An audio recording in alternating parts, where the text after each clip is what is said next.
My name is Ava Thompson, and I am 35 years old. I always believed life had a strange way of testing how far your heart could stretch for the people you love. But nothing prepared me for what happened at that family party. Before I tell you the whole story, I want to welcome everyone watching. Tell me, where are you watching from? I love knowing how far our stories travel. Now let me start with the moment everything changed.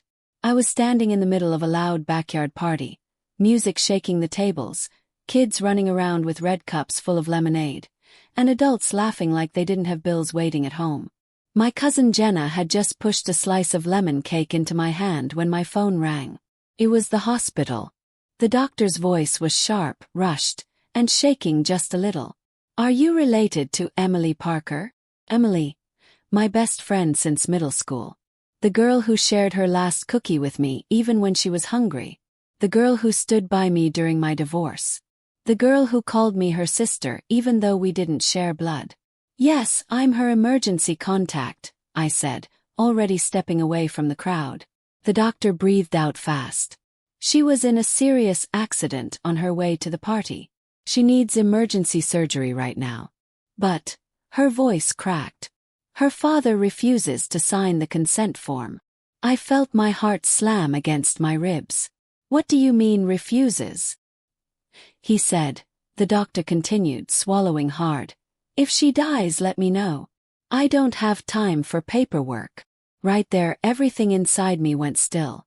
I marched into the hospital 30 minutes later, my dress wrinkled, my hair messy from the wind, my hands shaking so hard I couldn't even zip my purse. Emily's father stood in the hallway, arms crossed, face cold as winter. I walked up to him, anger burning my chest. "She is your daughter," he yelled. He shrugged. "I'm busy. Handle whatever you want. If she dies, you can call me after." And that was the moment something snapped inside me. I stepped forward, chin high, and said loud and clear, "My friend will never die. Not on my watch." The nurse looked at the computer. The printer clicked. Paper slid out. On the top of the form, in bold letters, was written, "New legal guardian." And that guardian was who? The nurse slowly turned the paper around. Everyone stared. My hands began to tremble as I stepped closer, because the answer was right there in black ink. But before you find out who, let me take you back, way back, to how all of this began. I grew up in Seattle, Washington, in a small house with a leaky roof, a warm kitchen, and a mother who believed kindness was the highest form of wealth. She used to tell me, "Ava, in this world, love is not what you say, it's what you do for others when it costs you something." That sentence shaped my life. Emily and I met when we were 12. She had braces and a shy smile. I had scraped knees and a loud laugh. We became friends because we both got lost on a school field trip and had to walk 2 miles back together. She cried the whole time. I talked the whole time. Somehow it worked. Emily came from a very different home. Her father, Mr. Parker, was cold, strict, and believed emotions were a waste of time. Her mom had passed away when she was young, and from then on, Emily raised herself. I saw the way her dad spoke to her, short, sharp, like she was an unpaid intern. Over time, I understood something. Emily wasn't just lonely. She was invisible in her own home, so my mom made her part of our family. She slept over almost every weekend. She celebrated Thanksgiving at our table. She learned how to laugh again. Life moved fast after high school.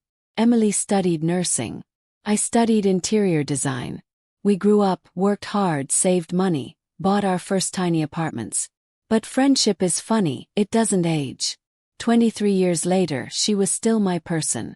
Now let me introduce the other people in this story because they matter too. My cousin Jenna, dramatic, loud, and the kind of person who cries at dog commercials. My brother Ethan, calm, logical, and always thinks before he speaks. Drive West. The surgeon who would later fight harder for Emily's life than her own father did. Mr. Parker. Emily's father. Cold, distant, and impossible to predict. And me, Ava, the one who always tries to hold everything and everyone together, even when my hands are already full. The day of the family party started out beautiful. The sky was bright blue, the grill was sizzling, and kids were jumping into the bouncy castle like they had springs in their feet. I was laughing with Jenna when Emily called. "Hey, I'm on my way," she said. Her voice sounded tired but happy. "Drive safe," I told her. "Love you." "Love you too." That was the last time I ever heard her voice that normal. 20 minutes later, the doctor called. I remember dropping my plate. I remember the laughter around me fading like someone turned the volume knob down. I remember running to my car so fast I tripped on the grass. What I didn't know was that life was about to test me in a way I had never been tested before. At the hospital, after the shocking moment in the hallway with her dad, after the nurse printed the form, I was about to find out something that would change the direction of the entire story. But first, a less extreme moment, the part where the nurse pulled me aside and said softly, "She has a chance, but only if you sign right now." My hands shook. My heart raced. My mind spun. I grabbed the pen. Just as I pressed the tip to the paper, the doors to the operating hallway burst open. Someone came running toward us, shouting my name, face pale, breath heavy. The double doors slammed open so hard they hit the wall, and everyone in the hallway jumped.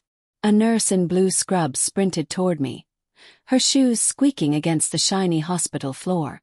Her face was pale, eyes wide, as if she had just run through a storm. "Ava Thompson," she gasped. "Yes, what's wrong?" My voice cracked. She looked around nervously, then whispered, "It's about Emily. Something just changed in her condition, and the surgical team needs the Guardian to make a rapid decision." My fingers froze on the pen that was still hovering above the form. The air in the hallway felt thin, like everyone was holding their breath. Behind me, Emily's father scoffed and muttered, "More drama," as if his daughter's life was nothing but an inconvenience. But the nurse didn't look at him. She looked only at me. "We have seconds," she said. That was the extreme moment, the kind that makes your heart stop before it starts racing again. "And before I let you follow me through those doors, I need to take you back a little, to a calmer moment, a less extreme one, because it's important for you to understand the weight of the decision I had to make. As a child, I was always the one who tried to fix everything. If a kid scraped their knee on the playground, I ran to get water. If my brother lost his math book, I helped him search for it until midnight. If the class pet went missing, somehow, I ended up crawling under desks until I found it. My mom used to say, "Ava, you have a heart that's too big for your body." Maybe she was right.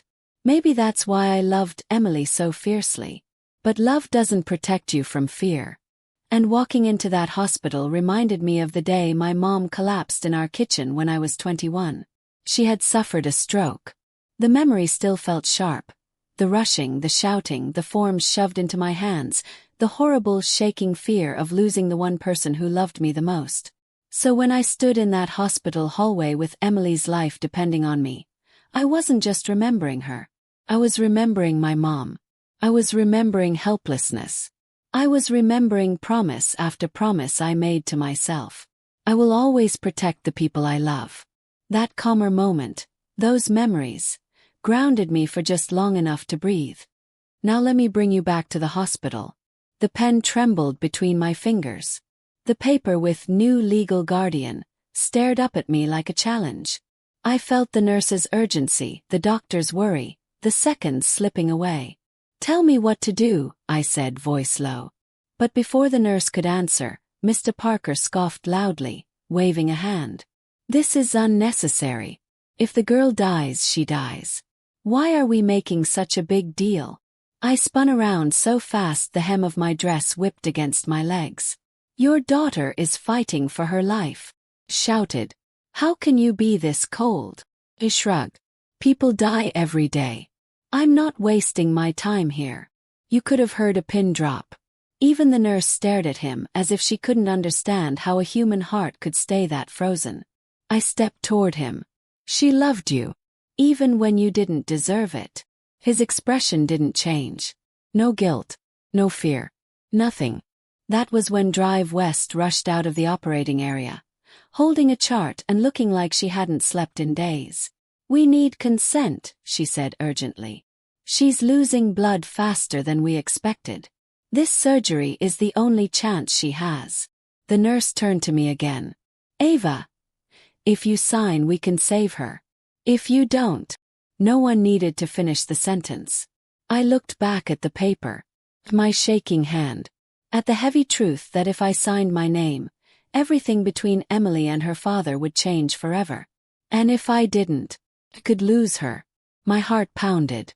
My hands trembled. My breath came too fast. I closed my eyes for half a second.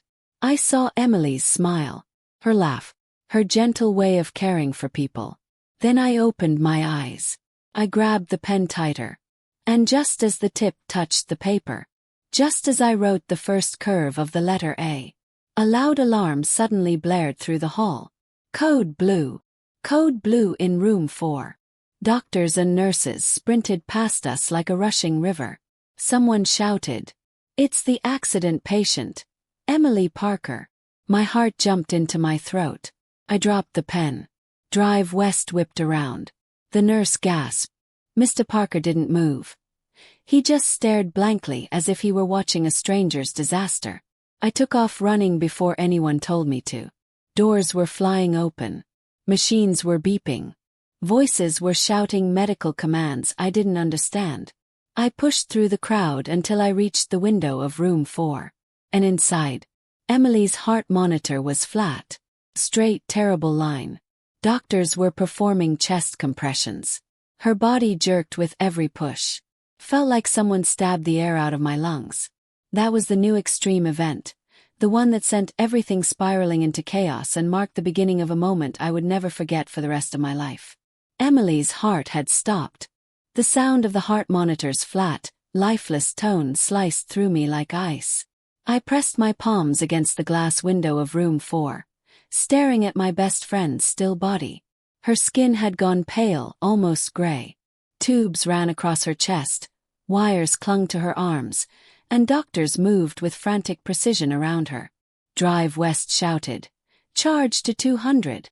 A nurse handed her the defibrillator paddles. My voice cracked. "Emily, please."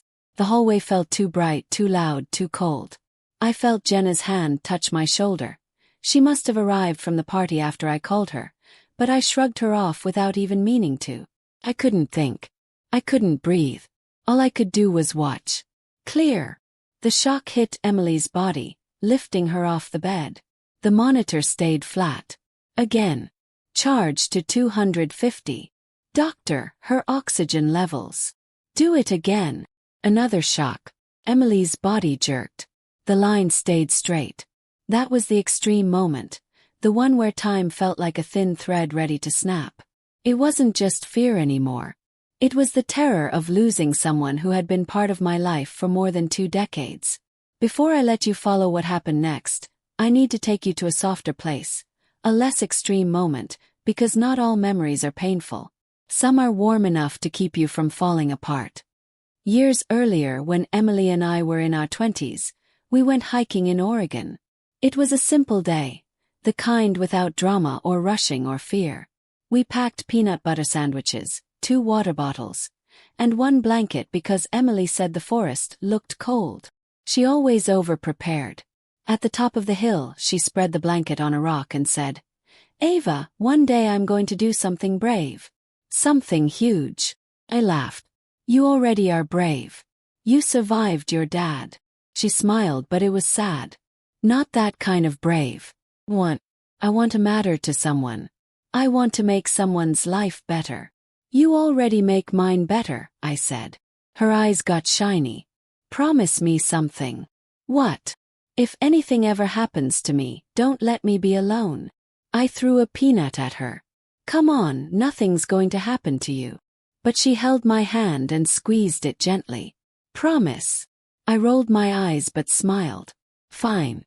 I promise." I didn't know that promise would come back years later, in the middle of a hospital where her life hung by a thread. That memory brought warmth to my chest, even as I stood outside the glass watching her fight for her life. Now let's return to the hospital. The moment everything shifted again. "Come on, Emily," Drive West murmured. "Stay with us. Doctor, we're losing her.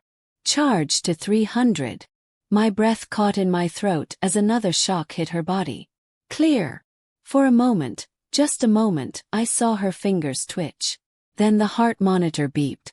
Just once. Tiny single beep. Again. Drive West shouted. We're close. The nurses worked faster.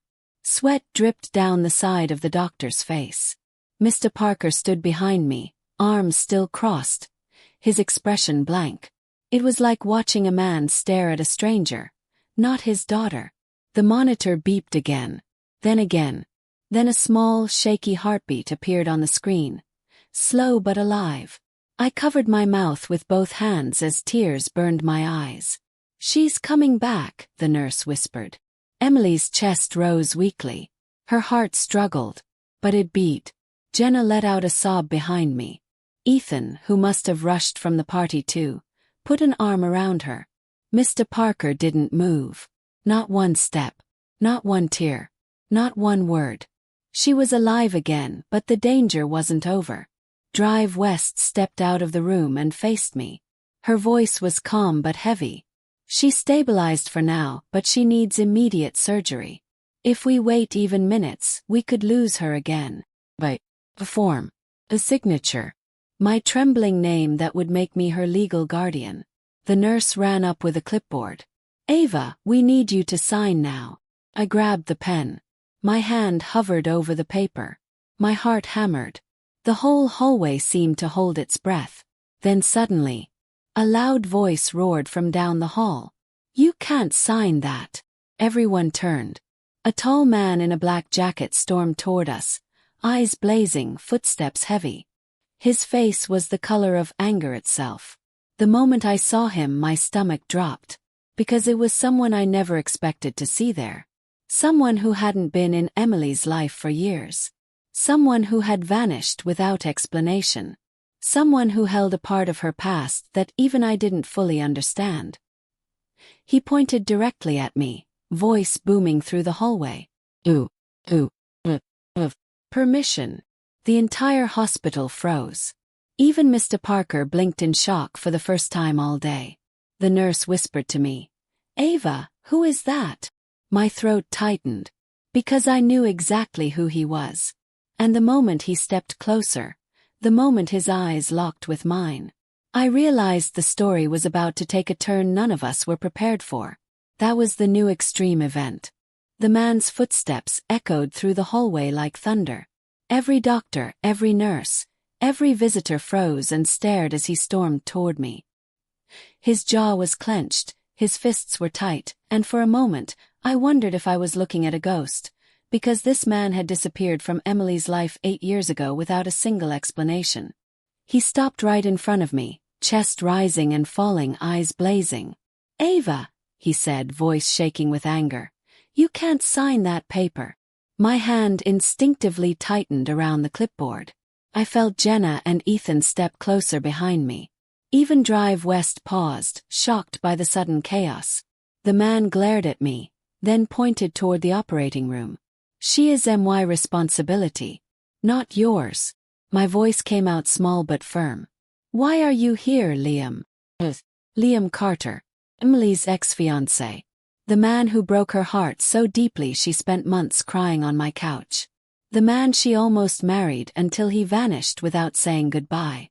The man who was supposed to be her future. Hearing his name shocked even Mr. Parker. His eyebrows rose for the first time. But I stayed rooted in place. She needs surgery now, I said. Move out of the way. He stepped closer, lowering his voice. You don't understand. I understand perfectly, I snapped back. You have no right to be here. His voice broke, not with fear but something close to grief. I never stopped caring about her. I shook my head. You walked away. His jaw tightened.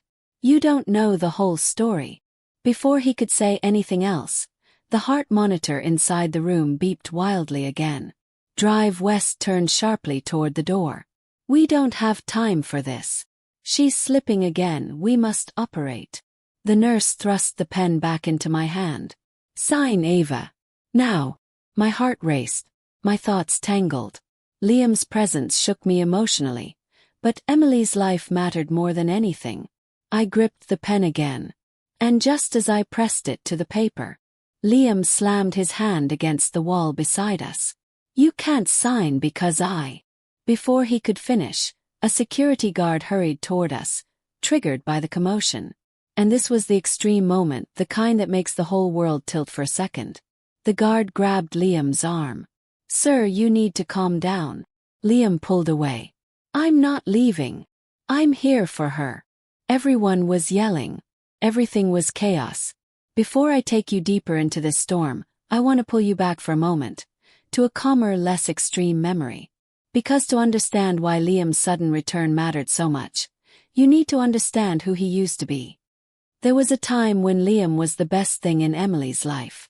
I remember their first date. Emily came home glowing, spinning around my living room telling me, "Ava, he looks at me like I'm the only person on earth." He was kind back then. Funny. Thoughtful. I remember one day after work, Emily was crying because her car broke down.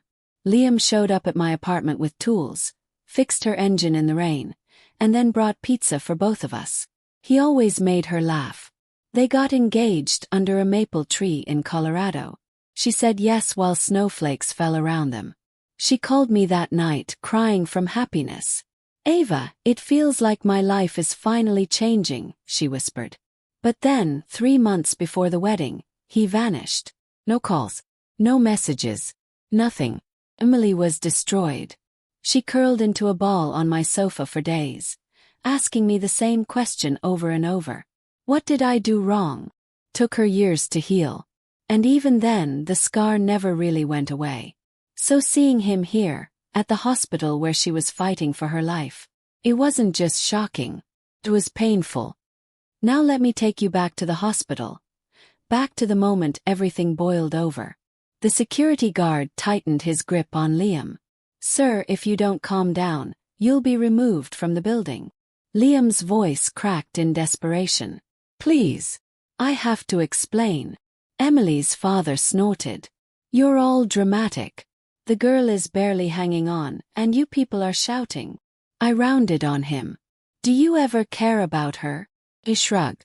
"She made her choices." I stared at him in disbelief. "How can you be so empty inside?" He rolled his eyes. I felt something burning inside my chest. Anger, grief, love for Emily. The mix was so strong it made my hands shake. Suddenly Drive West shouted from inside the room. "We're losing her again." My heart jumped. The nurse pushed me forward. The security guard pulled Liam back. Everyone's voices blended into a loud, panicked wave. "Ava, sign!" the nurse yelled. I pressed the pen down. But Liam's voice cut through everything. "You can't sign because I am still her legal fiancé." The hallway exploded into gasps. The nurse froze. Jenna's mouth dropped open. Even Mr. Parker blinked in shock. "What?" I whispered. He stepped forward, voice trembling. "We never cancelled the paperwork. We never removed each other as medical proxies. I'm still legally her emergency decision maker." The nurse grabbed another folder, flipped through it, and her eyes widened. She looked up at the doctor and said, "It's true." My stomach twisted. "But you left her," I whispered, my voice breaking. "I didn't leave her," he said, tears gathering in his eyes. "I left because I thought I was protecting her." Before I could respond, before anyone could understand what he meant, the heart monitor inside the room let out a long, steady beep. "Flatline." Drive West shouted. "Turn over team, move. Chest compressions, now." Everyone panicked. Nurses rushed in. Machines beeped frantically. The hallway filled with running footsteps. I pressed my hands over my mouth. "No, no, no." Liam turned white as paper. Jenna started crying behind me. Drive West screamed. "Start CPR again. Don't stop." The chaos inside the room grew louder. The overhead emergency alarm began blaring. And right then, just when the world felt like it was collapsing, one of the doctors rushed out and shouted so loudly the whole hallway shook. "Someone find her legal guardian." We need a life or death decision immediately. Everyone turned. Everyone stared. Me. Liam. At the unsigned form in my shaking hand. And that was the new extreme event, the one that would force a truth we were not ready to face. The hallway spun with panic. Doctors rushed in and out of room 4. The emergency alarm blared overhead, and my heart pounded so loudly I could barely hear anything else. The doctor's shout echoed through the hall. We need her legal guardian now. This is life or death. Everyone stared at me, at Liam, at the paper shaking between my fingers. Emily's life was slipping away for the second time. I looked at Liam. His face was pale. His eyes full of fear and something deeper, regret. His breath came fast, almost shaky. He looked like a man holding 10 years of secrets behind his ribs. Are you really still her legal fiancé? I whispered. He nodded slowly. Yes, I never revoked it. Neither did she. The nurse flipped through the hospital's database again, her fingers trembling. It's true. Liam Carter is still listed as her primary medical proxy. My stomach twisted. She never told me that. Liam swallowed, voice cracking. She didn't want to talk about me. She didn't want to reopen the wound. But you left her, I whispered. You vanished. His jaw tightened in pain. I didn't vanish. Before he could finish, Drive West rushed out of the room. Her hands were bloody. Her eyes were fierce but heavy with panic. She's coding again. We're losing her fast. We need the guardian to approve an extreme risk surgical option. Without it, she won't survive. She looked at me first, then at Liam, then at the folder the nurse was holding. Who is it? Drive West demanded. The nurse handed her the file. He is. Drive West turned to Liam. Aside. Now. My heart dropped. I wasn't the legal guardian. I wasn't the one with authority. Liam was. The man who left her. The man who broke her. The man who suddenly appeared at the exact moment her life hung by a thread. He stepped toward the doctor, but I grabbed his arm hard. No, I said, breath shaking. You don't get to make a choice like this without telling me the truth first. Why did you leave her? Why now? Why today? Tears finally spilled down his cheeks. Ava. I never stopped loving her. I left because I found out I had a heart condition. The same one that killed my father when he was 38. I didn't want her to marry someone who might die before the wedding. I didn't want her to spend her life caring for a sick man. Froze. All the anger inside me hit a wall of shock. You left to protect her. I left because I thought she deserved a future without fear. I didn't tell her because I knew she would choose me anyway. And I didn't want that choice to ruin her life. He wiped his eyes with the back of his hand. When I heard she was in the accident, something inside me snapped. I realized she deserved the truth. Even if it was late. Felt like someone squeezed my chest. I wanted to scream at him, cry, shake him, hug him, everything at once. But we didn't have time. Behind the glass, Emily's chest stopped rising. The heart monitor wailed again, flat. Drive West turned toward Liam, voice breaking. If you don't decide right now, she will die. Jenna cried behind me. Ethan whispered. Ava, he has to choose. I looked into Liam's eyes. Beneath the fear, the grief, the guilt, there was love. Real love. The kind that doesn't just fade away. I swallowed hard. Then choose Liam. Save her. He nodded slowly, turned to Drive West and whispered. Do the surgery. Do whatever it takes. Drive West didn't wait another second. She sprinted back into the room. Prep or 1. Full intervention. Nurses ran behind her. Machines beep. The hallway buzzed with urgent footsteps. Liam pressed his hands to his face and broke into silent sobs. I stepped beside him. For a second he hesitated, but then he leaned into me, shoulders shaking, as the doors to the emergency operating room slammed shut. That was the less extreme moment, the calm inside the chaos, the moment where fear softened into raw, quiet hope. Then the clock began. Each minute passed like an hour. Each sound, each shout from behind the doors made my heart jump. Mr. Parker stood stiffly against the wall, unmoving. When I looked at him, he muttered, "If she dies, it's her fate." Something inside me snapped. I stepped toward him. "You failed her," I whispered. "But she still loved you. And she deserved better." He didn't answer. Jenna sat in a chair, praying softly. Ethan paced the hallway, rubbing his face. Liam sat on the floor with his back against the wall, elbows on his knees, head down. "I should have told her sooner," he whispered. "I should have come back." "You're here now," I said. He looked up at me with wet eyes. "But what if I'm too late?" I didn't answer. Because I didn't know. Hours passed. The light above the door stayed red. Silence swallowed the hallway. Then finally the doors opened. Drive West stepped out, covered in sweat, eyes tired, shoulders sagging from the weight of what just happened. We all stood. Even Mr. Parker straightened. "Doctor," I whispered. "Is she?" Drive West took a breath. "The surgery was the most difficult operation I've done in years." My heart stopped. "But..." She looked at us, and for the first time that day she smiled. "She made it. Emily is alive." The hallway exploded with tears. Jenna cried into Ethan's shoulder. Liam's face broke into the most painful, relieved smile I'd ever seen. I covered my mouth, shaking with gratitude. Drive West held up a hand. "She's not awake yet. The next 24 hours are critical. But she survived the surgery.